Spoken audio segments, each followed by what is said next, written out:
Good morning, my friends. Wiggle here. I've been working on this neglected tomato patch and sticking with my main precept of generally not tilling, not plowing, just piling up stuff. And keeping with that, I moved over my wood chips, and then I yanked out a bunch of grass as much as I could, and then I just buried it with this dirt. And I know I didn't finish it. I should have put down some feed sacks, but it slipped my mind. So I should have put feed sacks on top of the weeds and then put the dirt in, because I'm going to be doing lettuce. Excuse me, and greens. So we're zone 7 here, and this is mid-September, and I'm going to go ahead and plant some stuff. So we are having a bit of it cooled off, but it's a bit of a heat wave, low to mid 80s. It's pretty nice at night though, cooling down to around 60. So I'm going to show you the seeds I'm going to put in, but this is the tool I recommend for hand seeding. If you don't want to get a fancy seeder and all that, I suggest just doing it by hand. You can buy those fancy things, but then they need the right kind of dirt, and it's got to have different size wheels, and there's a point to precision, and then there's not a point to precision. Seed's expensive, but so is time, and so is equipment, storing it and maintaining it. If you just use your hand, you can do quite a bit. So, and it's reliable, always with you, self-propelled, solar powered, self-propelled seeder. So I'm going to go ahead and make my furrows in this. Not sure what all to show you, but this is improved from what we had, and I'm up probably at least 6 inches from where I was. You can see, like here, the other side of that fence, we dropped down quite a bit. So you can see from the cattle panel too that we built up. And all that's temporary. We'll move it. So not all of my tomatoes stretched to the fence. Some of them were planted too far back. The fence isn't exactly in line with. You can see the fence kind of pushes out right there, too far. So my tomatoes have a further stretch to go. But anyway, we will see how we do.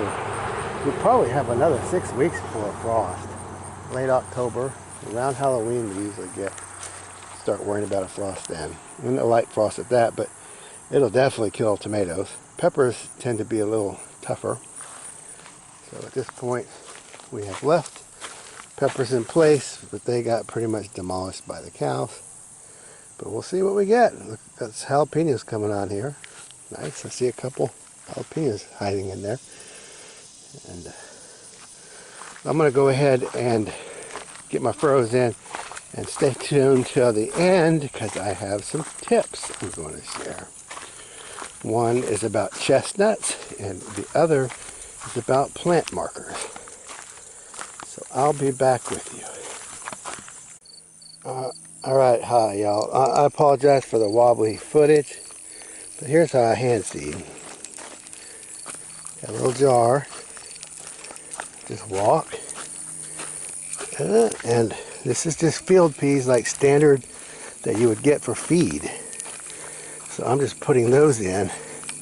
Not thinning them, not worrying about it, just putting them in. It's going to be food no matter what. And if I don't get food out of it, it'll be a fodder crop and a nitrifier.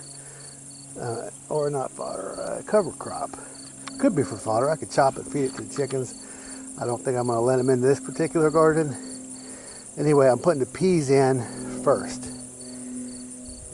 There's my furrows. Now I'm going to show you my seed, and then I will show you how I level the dirt.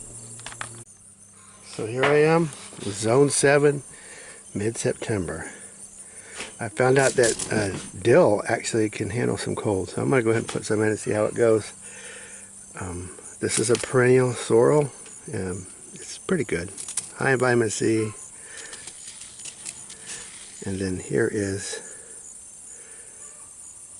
two mustards, Tokyo, Bekena, and Tatsoi.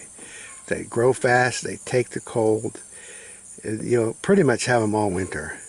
I forgot which one lasts longer. One of them is stronger than the other, tougher. So anyway, I'm going to be putting this in a little bit of each, and I'm going to put it in 8 separate beds along my furrows there. And we'll just see, and then I'm going to mark them. So let me get these sown, and then I'll show you how I make my markers. Okay, I wanted to share some of my strategy here. I know the sorrel is a perennial, so I'm just going to do one small line of it right here, because I figure that's going to stay there. Now the dill, we'll see how that goes. I want it up near the front because I'm not sure how it's going to do. And then over here, I'm going to go ahead and seed all of that mustard all the way down this whole line. I'm going to put it in there. The Bekena and the Tatsoi, both winter or frost hardy mustards, and they're supposed to be pretty mild. Now this is my bronze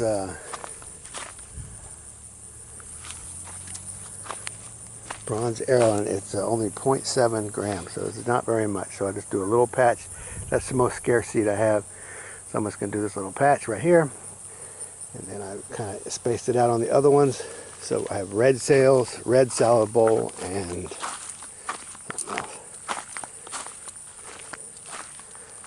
red salad bowl and winter density. They're all red. Even the bronze is really a red lettuce. Red lettuce is a little more cold hardy, and it looks better. Green lettuce looks pretty sad in the winter. So I know I'm going to lose my lettuce at some point because it's just not as cold hardy as the mustard. So that's why I'm putting the mustard in along with it. So after I lose one green, I'll have another green. So we're going to see, and I wanted to try all these different varieties in a very similar situation here. The far end is more uphill, but we're pretty much on grade, so it's a little lower down here, a little more water, but overall it's about the same situation. So we'll see which variety does best for us, which one comes on early and produces, which one makes it cold, just to see which one we're going to keep. And I don't think I'll get it to bolt this year, so I'm going to save a little bit of seed out of these packages for the spring, and the one I like we'll try to seed. So I'm going to go ahead and get this seed scattered. And I just used the back of my just regular old garden rake to smooth down. And I'm going to leave a little bit of a furrow. I'm just going to barely cover the seed because this is all small seed, so you don't need it real deep. So just enough to cover it, keep the birds off of it and the rats. Then I'll water it in, and then I'll show you my tips coming up.